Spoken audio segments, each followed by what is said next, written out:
Hi, everybody. Thank you for being here. I love it here. If I was in the middle of a vocational crisis, I think I found a Dominican community that would work. But I'm pretty sure I'm a Franciscan. What honor and bold move for you all to invite a Franciscan to come to help you celebrate St. Catherine of Siena Day today. And happy feast day. Happy feast. St. Catherine of Siena, what a woman. I have been inspired by St. Catherine of Siena's legacy and her fiery spirit and her ability to sway powerful men for years. I think I first met her when I was in my Western Civ class as a freshman in college, at a Lutheran college actually, when I learned how she stood up to to Pope Gregory the 11th, right, and swayed him to move back to Rome from Avignon. I have a lot of questions about that story.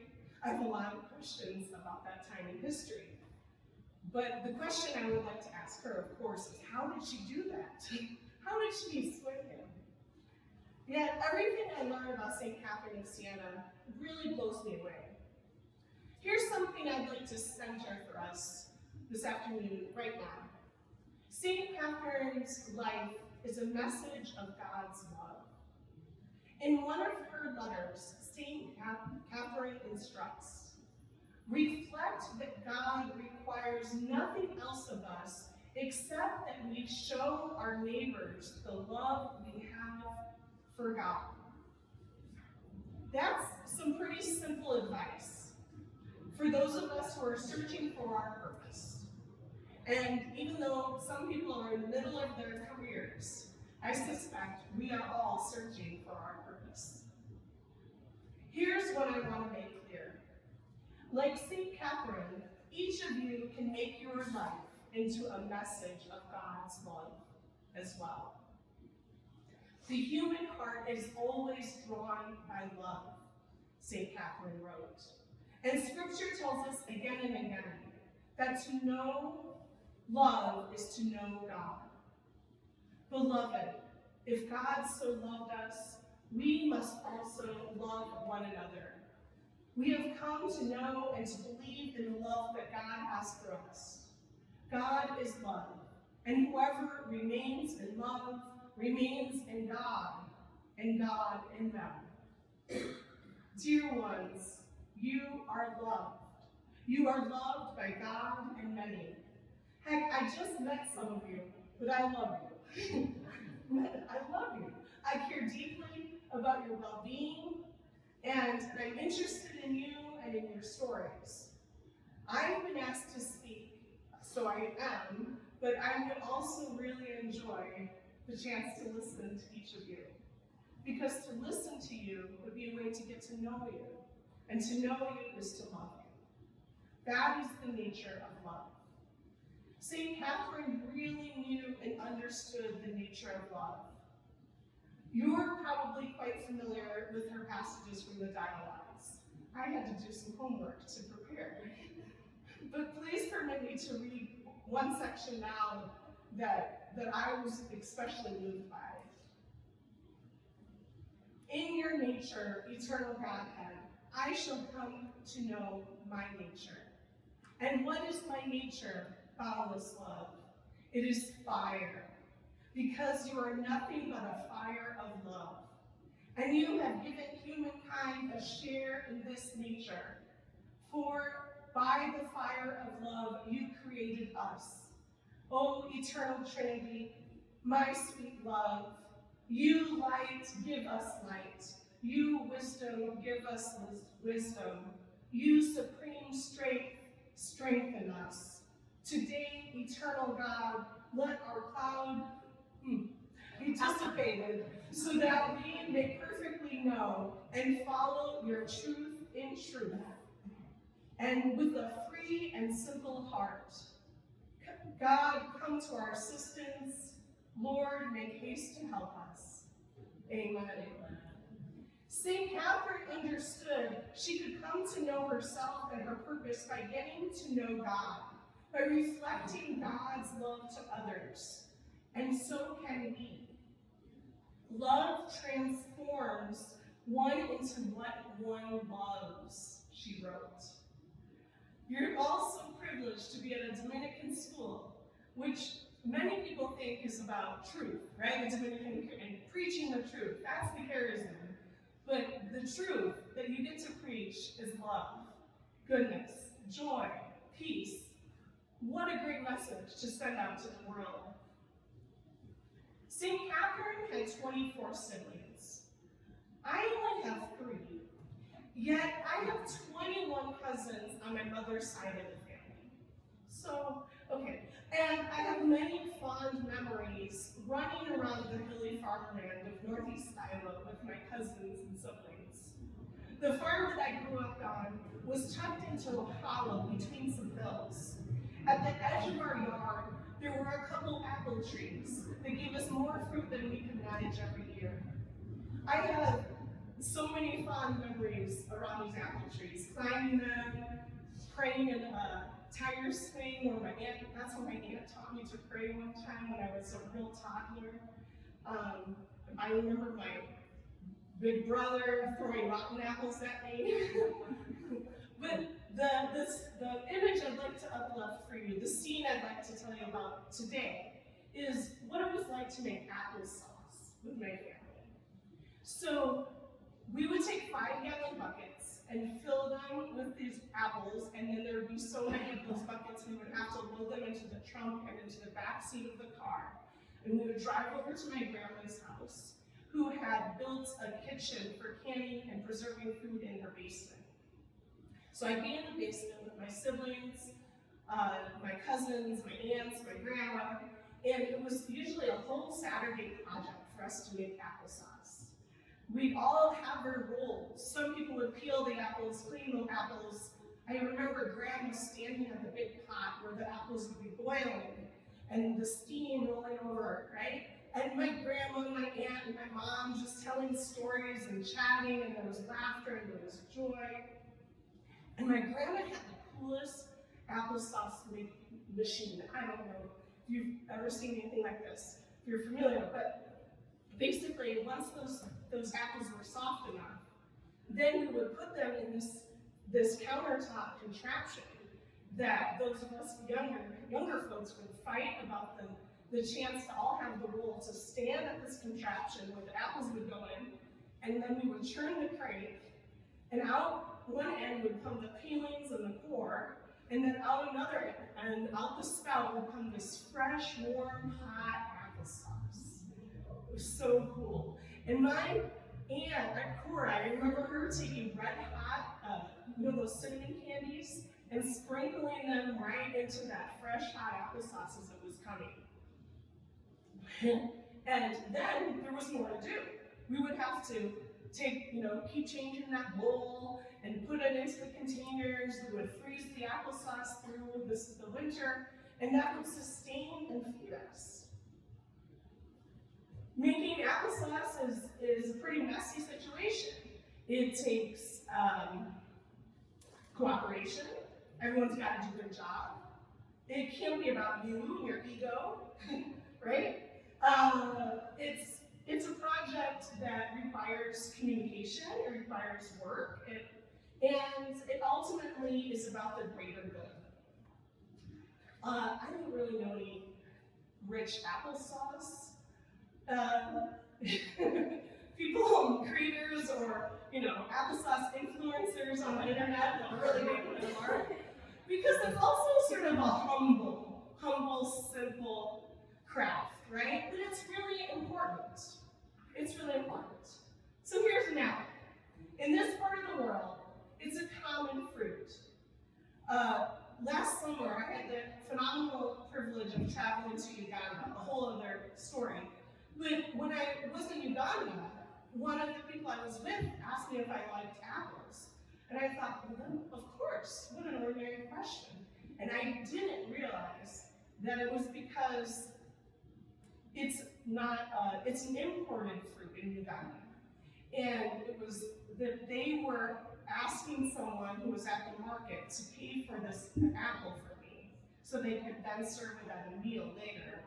It was such an amazing gesture of hospitality that they wanted to make sure I had a familiar fruit at the table. And then when there was just one apple, I was blown away by it, because how there was a lot of people at the table, and I thought, are we going to share this apple? This is way too special. So it became a whole situation. Anyway, this applesauce metaphor for the common good, it works for us, because around here, apples are common, right? And they are good. They're regular. They're ordinary. But now, if we don't take care of our apples, if we don't eat them right away within their shelf life, they do start to rot. And they're not intended to be thrown at your little sister. Okay, all right. So they do start to rot. And the other thing about apples is in the form that they come in, they're not actually accessible to all people. When I lived in Chicago, I oftentimes would carry fruit in my backpack when I'd be going around downtown, fruit and granola bars, in case I would meet people that needed something. And when I would offer an apple, oftentimes they would show me their toothless smile and say, I'm sorry, do you have a banana or an orange? An apple's not going to work for me. But you know, if I would have had applesauce and a spoon, that would have worked for them. So the common good, when you're making the common good, it's like making applesauce, right? We each need to contribute to helping to maintain and promote it, to improve it, so all can enjoy the fruity goodness. Yeah, and the project of making applesauce is, if it's the applesauce and the common good, both ought to be nutritious, healthy, and widely available. So it requires, like I said, cooperation. We got to get our egos out of the way, and we each have to do our part. So when I think back to it, and I think about that time in the basement making applesauce with my family, and the joy, and the laughter, and the goodness, the taste, the smell, and just being with my large family, I can see that growing up in the large family helped me to love community, which is one of the great aspects of the common good. When you're called to promote and build up the common good, you're called to be a community builder. It was my love of community that caused me to be so jazzed up and enjoy the commotion of living with a bunch of people during college. And then to feel so alive when I did a year service program. I did the Jesuit Volunteer Corps and lived in intentional community. I felt so alive. It was my love of community that attracted me into religious life and had me enter the convent at a really young age, just 24 years old.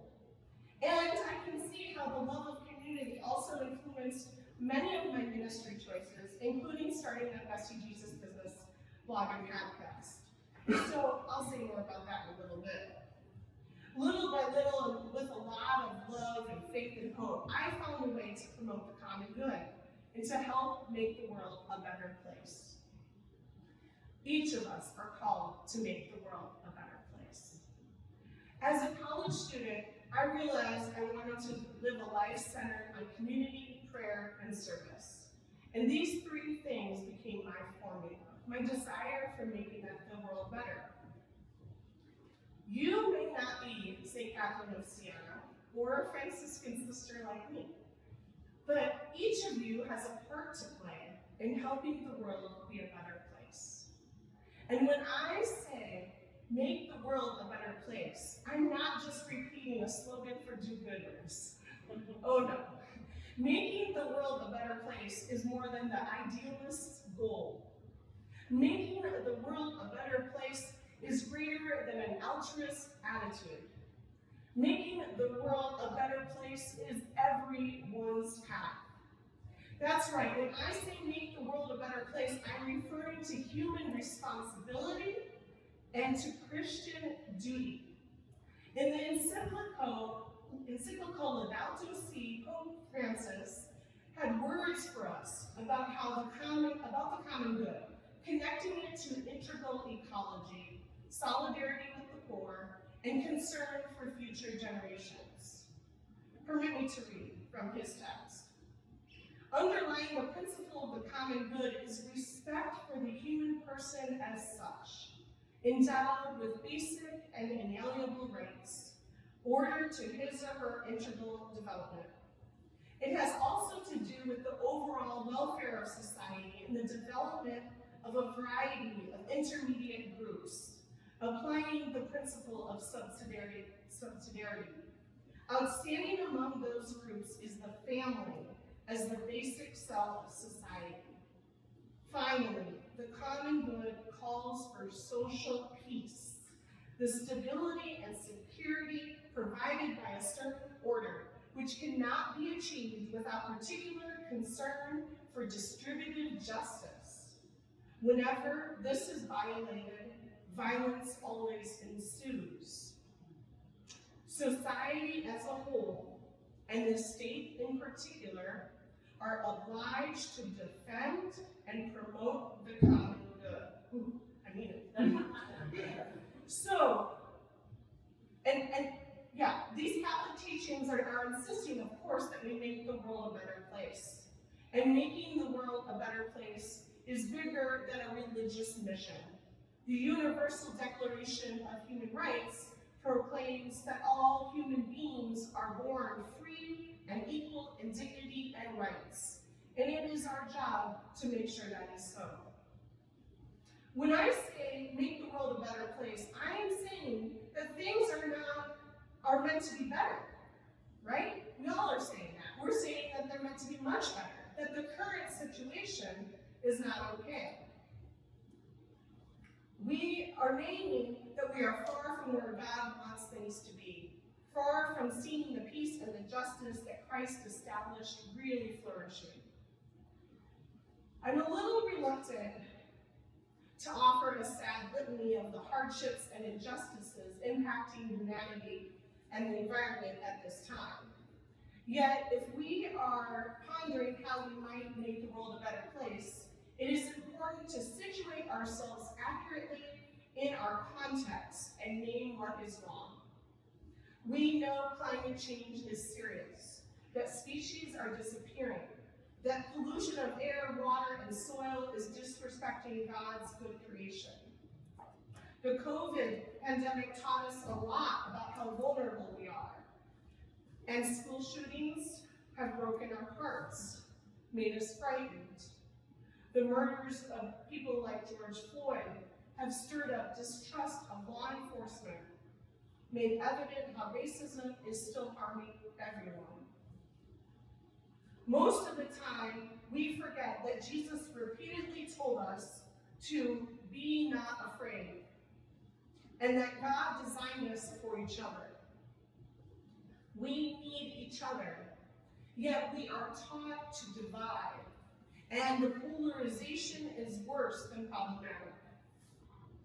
Also on my heart are those impacted by the wars raging and the horrors impacting the Middle East, and along with Ukraine and Russia, Sudan, Myanmar, and Congo.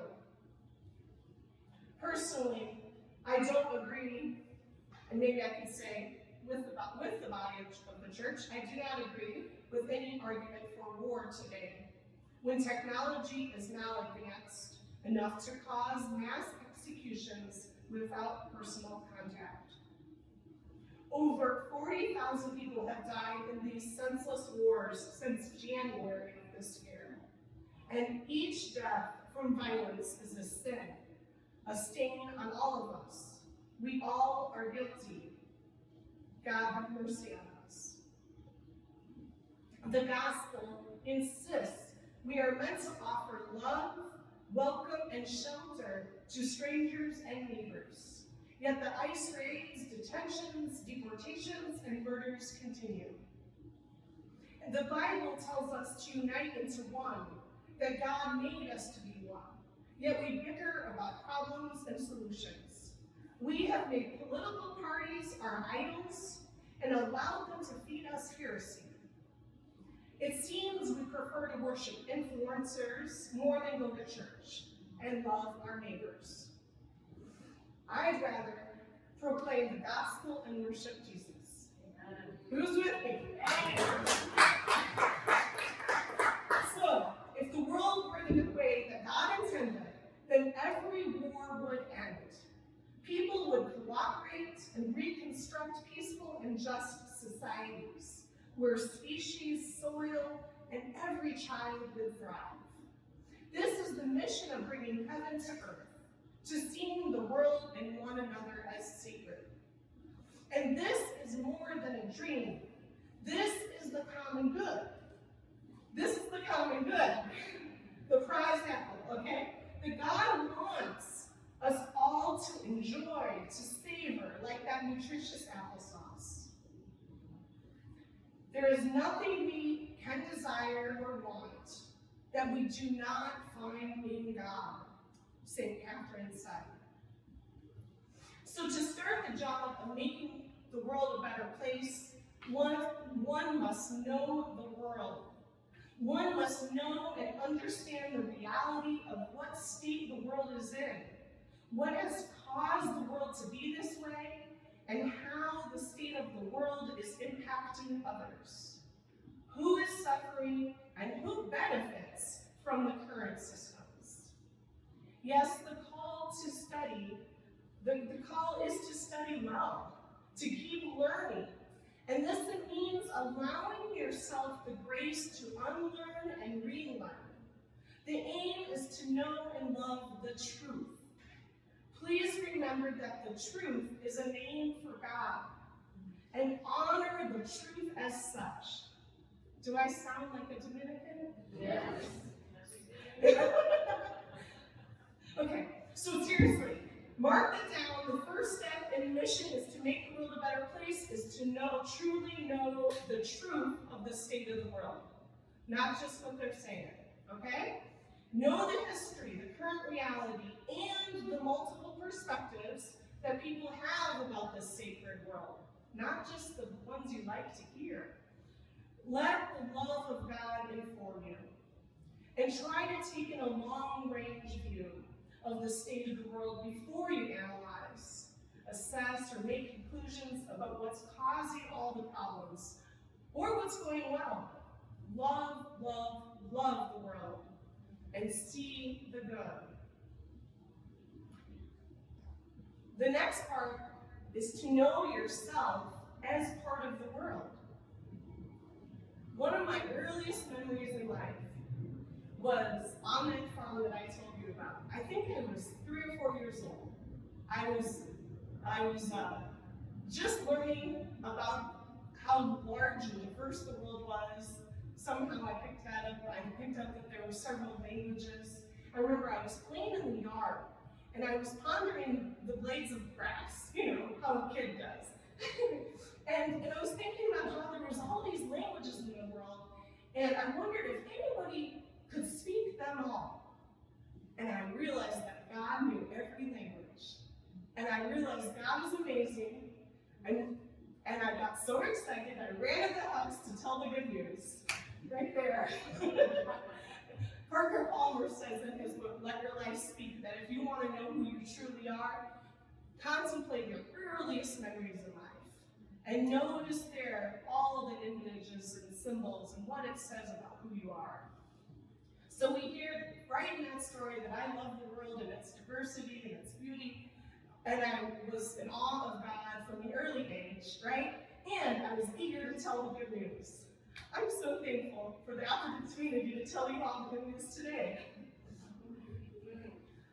Yet without knowing myself totally, I grew up, and I'm aware that I wanted to please God and to make the world a better place. So, if you are interested in figuring out how you're supposed to make the world a better place, it's necessary to see yourself as part of the world. Know how you are a global citizen. And consider that we are now in an era of we over me. We are an era of we over me. My communal mindset deepened when I studied in South Africa when I was a junior in college, and I gained a greater global consciousness about the systems and the ways that all of our choices are intertwined.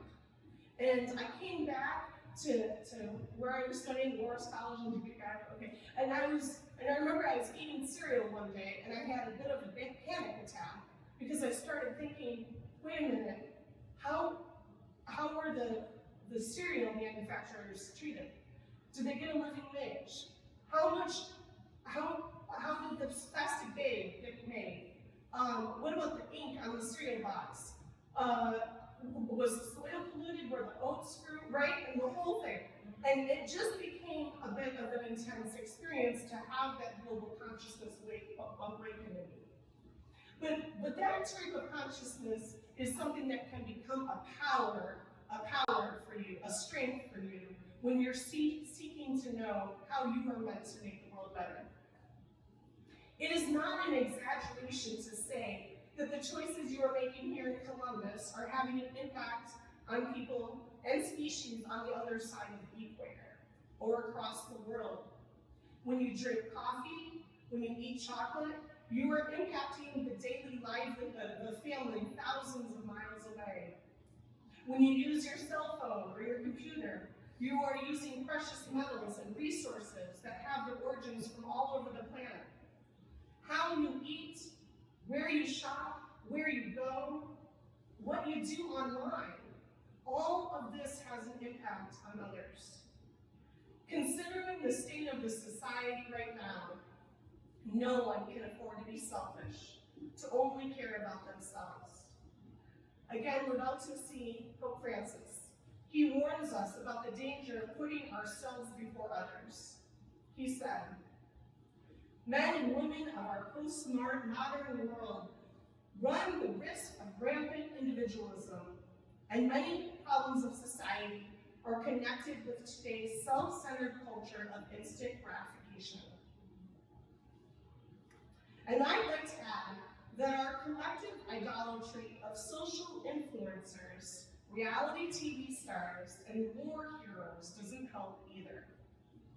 If we're gazing at other people instead of God, or rushing around in pursuit of pleasure, then we stall on the real human need to slow down and get in touch with who we really are, who God made us to be. Slowing down and learning the truth is an essential step for understanding the role you're meant to play in making the world better. I started developing my habits of journaling and prayer and Bible study when I was in college. When I was your age, right? I remember starting a gratitude journal before I went to bed every night. I just would say, God, thank you for these blessings. That simple act built up my awareness. And being comfortable and quiet has carried me through. An aspect of knowing yourself as part of the world includes knowing who you are and how you can help the world be a better place. So, I encourage you to listen when others name your gifts, when they encourage you and challenge you to shine brighter. But whoever lives the truth comes to the light, so that their works may be clearly seen as done in God. John 3:2. Knowing yourself takes an ability to go inward with humility. I've learned it's essential to shush the noise of the world and to retreat, to center on God's love. We must put our devices on do not disturb and pray and journal, reflect, rest, dream, and consider our passions and interests. If you're looking for some direction or signs to make a decision or move your life in a certain way, then go into your life, mine it for its treasures, mine it for the fruits of the Spirit. Look for where there's love and there's joy and there's peace. Notice what makes you feel gentle and self-control. And when you notice those fruits of the Spirit blooming, then you gain those clues about your purpose, about the part you are meant to play in promoting the common good.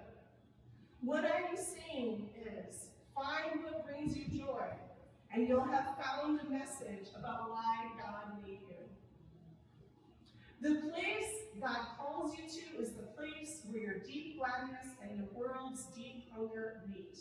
Frederick Buechner taught.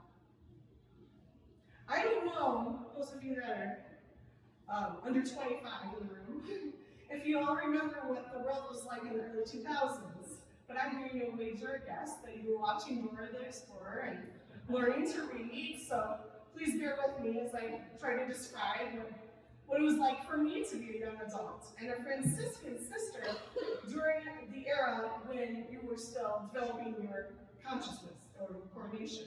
So I entered the convent and started on my journey into being a sister, like I said, when I was just 24. I was just a couple years out of college. It was 2006.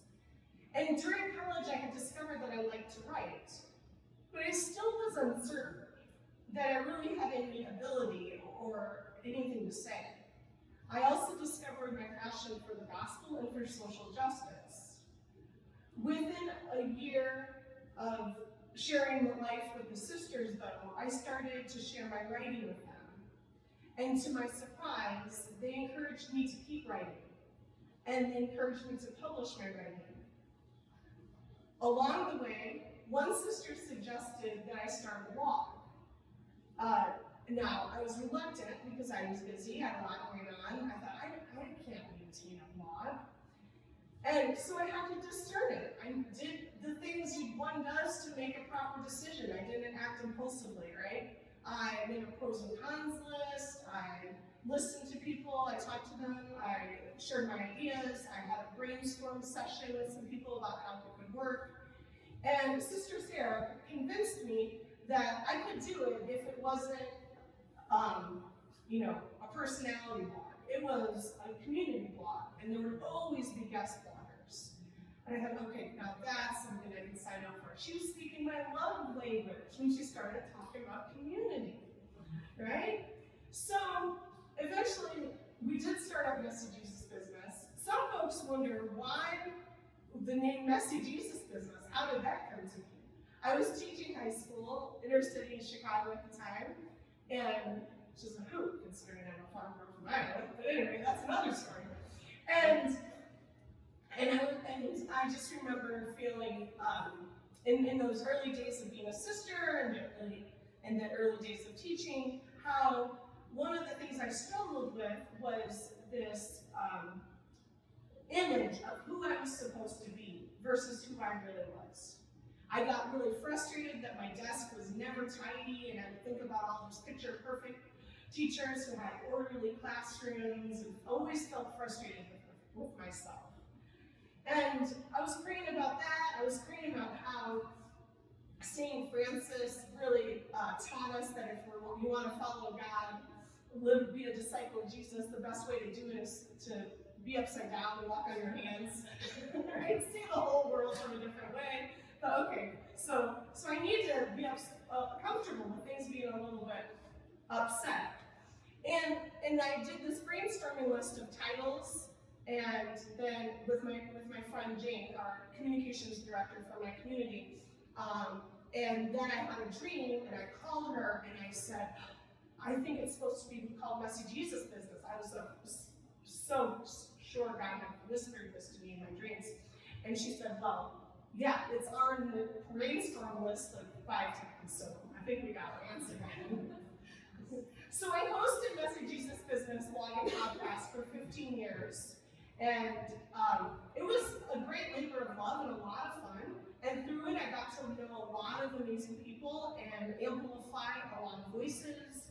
And I offered what I could through prayers, through poetry, through my writing, through storytelling, right? To promote the common good, to promote the gospel. I aim to invite other people into the mess of following Jesus.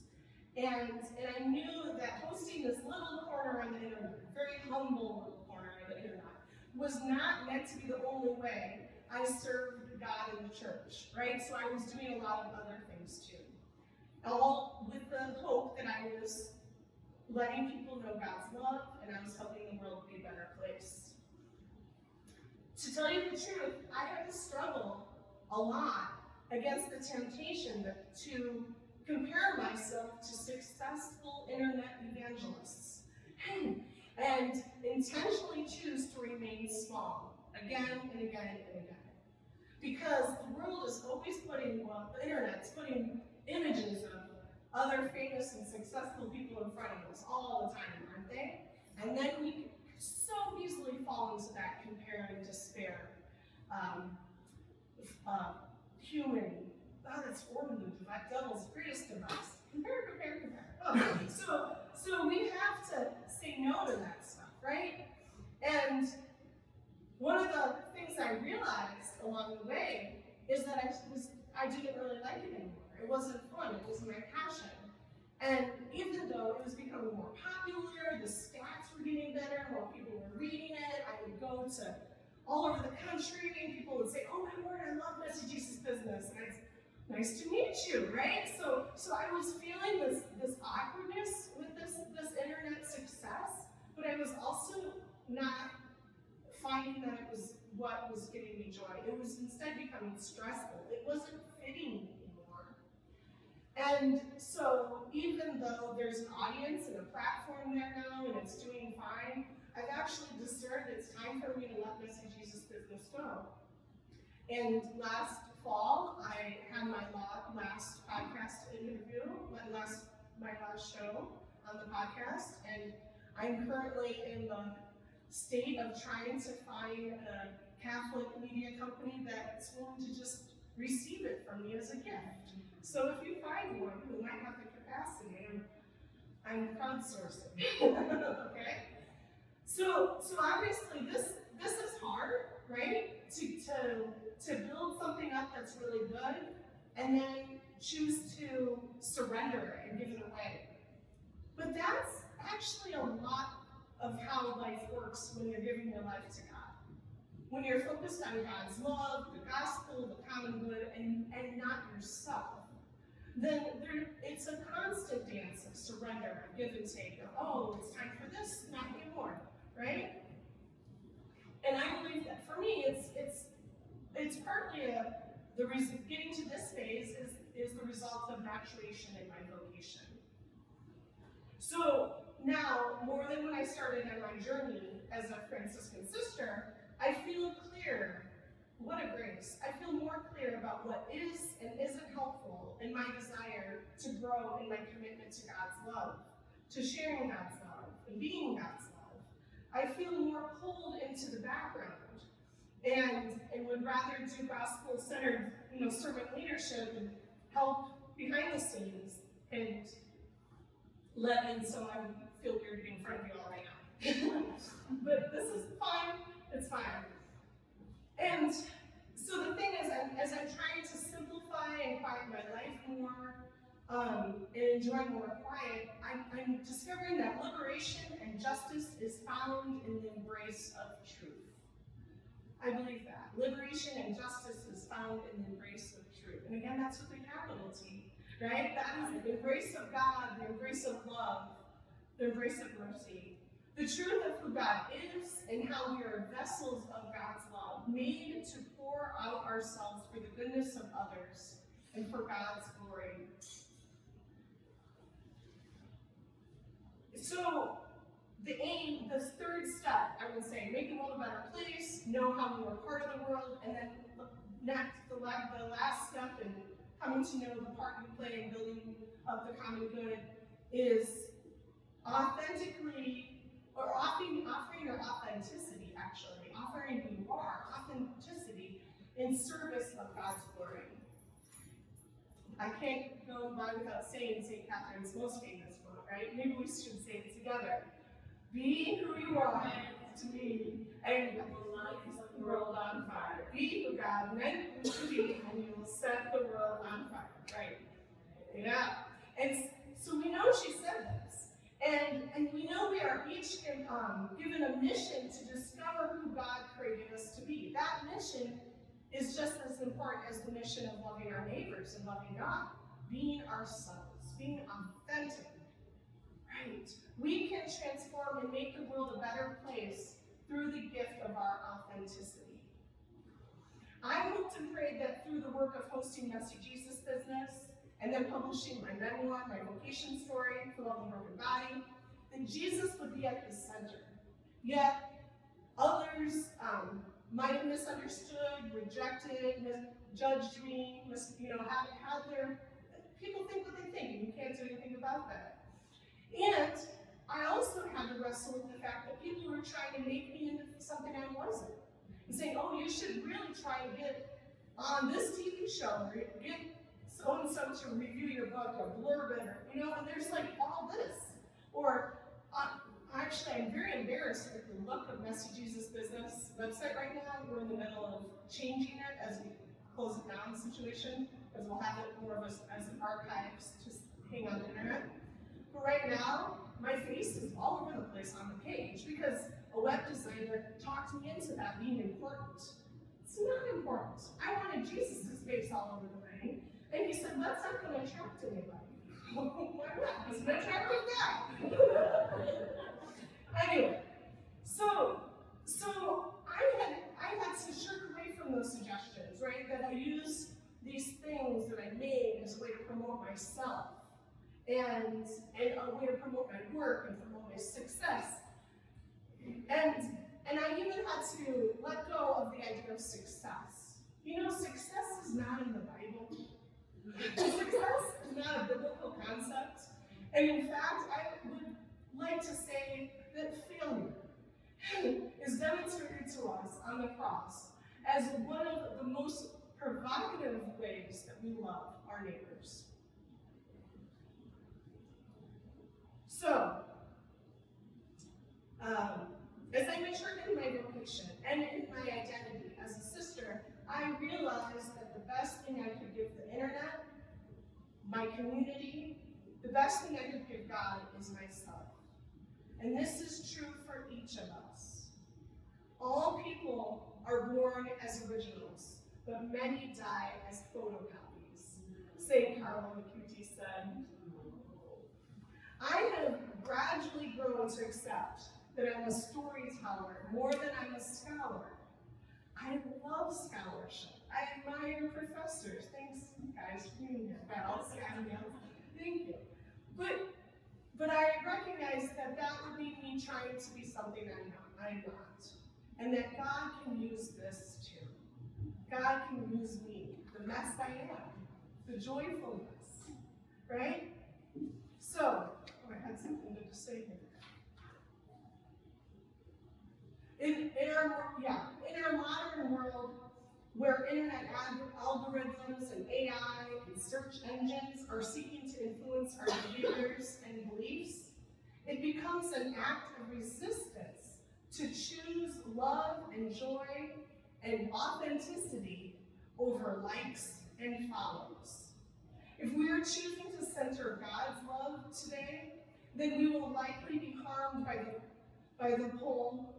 If we are not choosing to center God's love today, then we will likely be harmed by the pull to please and the plague of confusion. We live in a world corrupted by fame, wealth, and greed, a culture that slyly convinces us of lies. It takes intention and discipline to choose to turn down the volume on those lies and become devoted to what is hidden and small. To shut down a successful website. Let's give attention to silence and wonder. To the awe of irises in bloom, right? And your peonies in bud on this, it's awesome to be from Wisconsin, right? To the gentle life cycle of a tree, to the fiat of Mary. Let's allow the original design that God created us each to be to find form. And let us allow our authenticity to rise up from the rubble if it must. Jesus is ready to heal and help us, and we are meant to shine his light. With grace, we can resist platform building and self-promotion. We can ignore royalties, ratings, and reviews. We can ban stats. We can give away more than we can sell.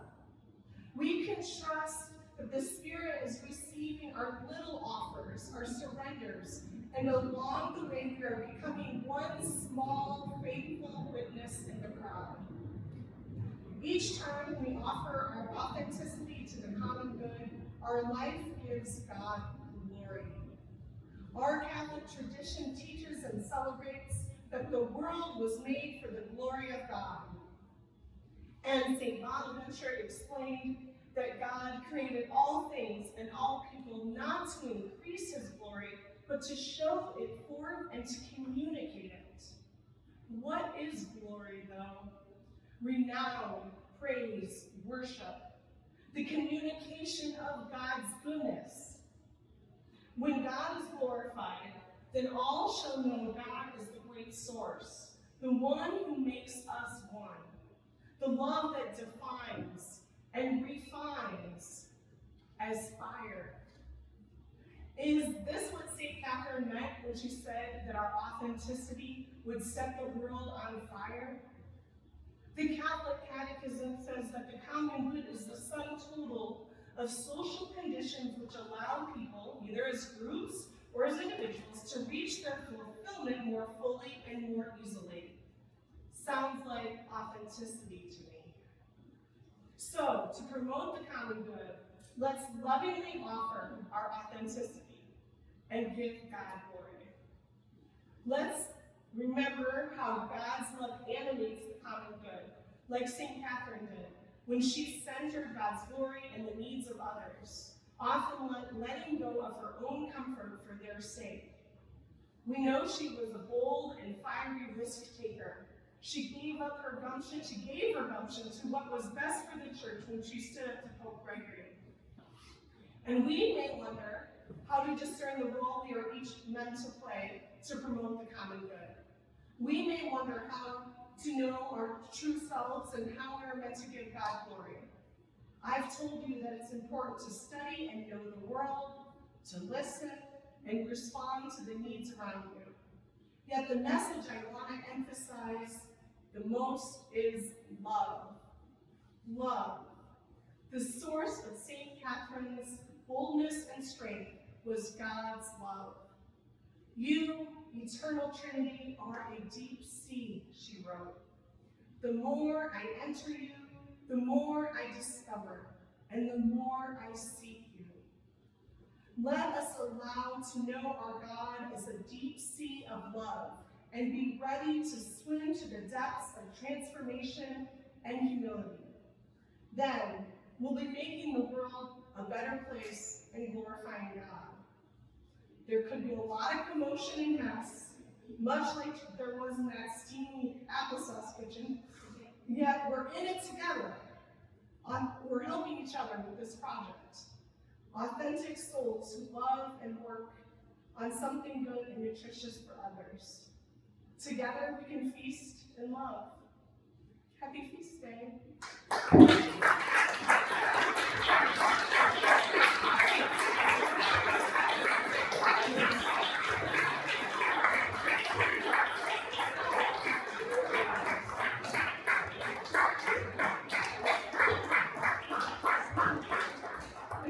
Sorry to forget the sauce for everyone.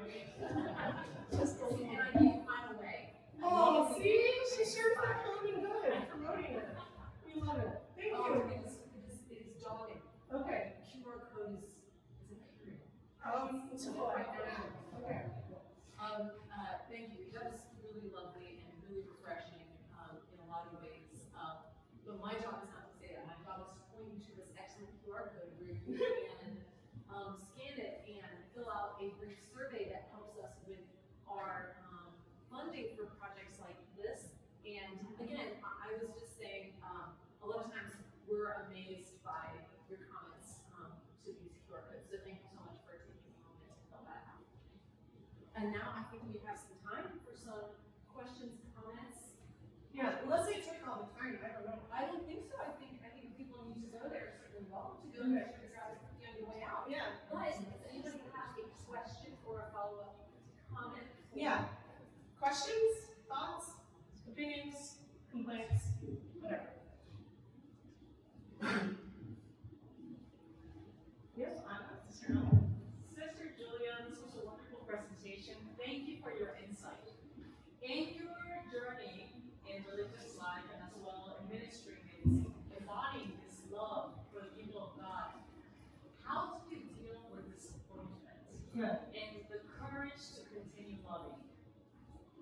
Yeah, I've definitely had some big disappointments, really painful ones in my life. And I didn't even tell you all my accident story. There's a reason I wrote a book. So, yeah. It requires leaning into your support system, right? And I think that's why it's so important in the day to day to be faithful to your values. So because I value prayer, because I value my faith life, I could have that to fall back on, and that would be a source for wisdom and strength. And in the same way, relationships and community. I know who I can call and I can cry with, and who I can talk with, and who's going to give me advice and let me know what to do. And I think one of the things I'm battling with all the time is the battle of the shoulds. I should be like this, I should be like that, right? And I feel like if we should too much, it just really stinks. And we need to free ourselves from those shoulds, because they can become like shackles to us, right? And so if we just are going to our deeper wisdom, then we usually gain the guidance that we need, the direction.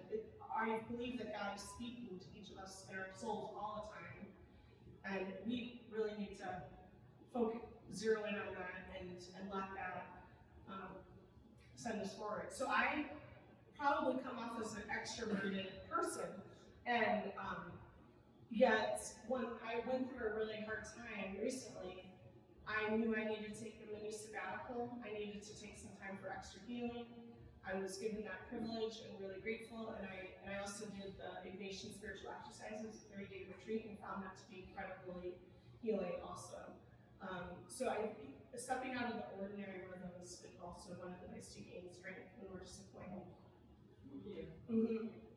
Great question. What else are folks wondering about?